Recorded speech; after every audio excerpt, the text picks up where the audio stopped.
Ciao a tutti, abbiamo avuto la possibilità di provare la G1X Mark II e questi sono alcuni test di prova, per esempio sullo stabilizzatore. Il stabilizzatore, come potete vedere, è veramente ottimo ed efficiente.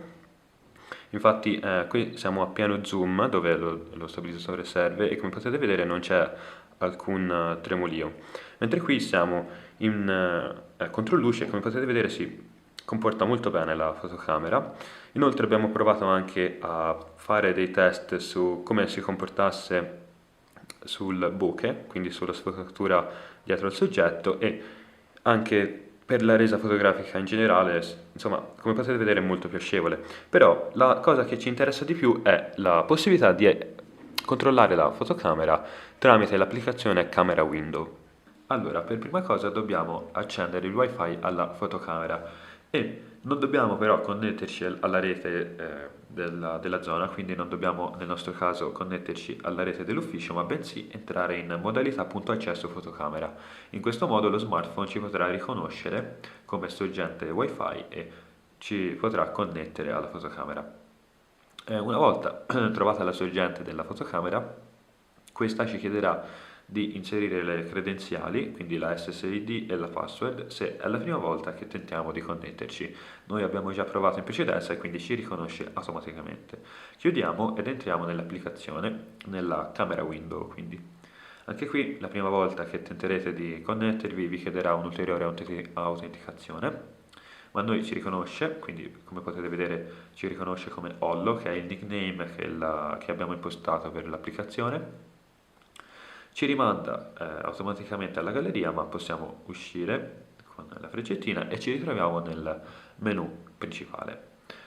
Nel menu principale, come possiamo vedere, abbiamo la possibilità di tornare nella galleria oppure di fare uno scatto remoto, quindi entrare nella schermata di scatto remoto o altre impostazioni come per esempio la possibilità di aggiungere la posizione GPS alle foto scattate. Inoltre abbiamo anche in alto a sinistra le impostazioni, per esempio di cambiare il nickname o guardare la versione dell'applicazione. Entriamo in modalità di scatto remoto e come possiamo vedere l'obiettivo si apre e inizia la live view. La live view, come potete vedere, è veramente fenomenale, molto veloce, molto reattiva. Il ritardo è minimo, sembra quasi la live view stessa della fotocamera. Anche qui abbiamo varie funzioni. Abbiamo la possibilità di cambiare dopo quanto tempo scattare la foto, quindi la solita funzione di ritardo dello scatto.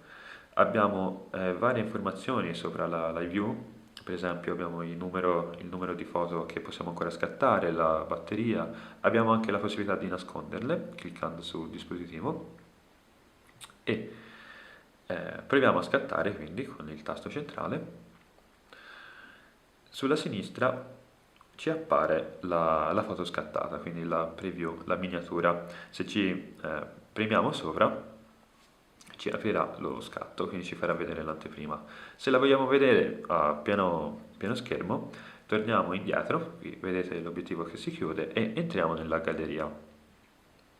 Ecco, la galleria comprende tutte le foto, sia quelle nella memory card, quindi quelle che non abbiamo scattato con l'applicazione, sia quelle che scatteremo con l'applicazione. Infatti abbiamo qui vari esempi, varie prove che ho fatto prima. L'applicazione, devo dire, è molto interessante perché offre questa modalità di scatto remoto che è veramente fenomenale, è molto utile e per le reflex abbiamo una cosa simile che si chiama EOS Remote, faremo un video anche su quello molto probabilmente e niente, non mi sembra ci sia altro da aggiungere. Se avete domande comunque fatele pure, sono a vostra disposizione e ci vediamo in un prossimo video. Da Olle è tutto, arrivederci.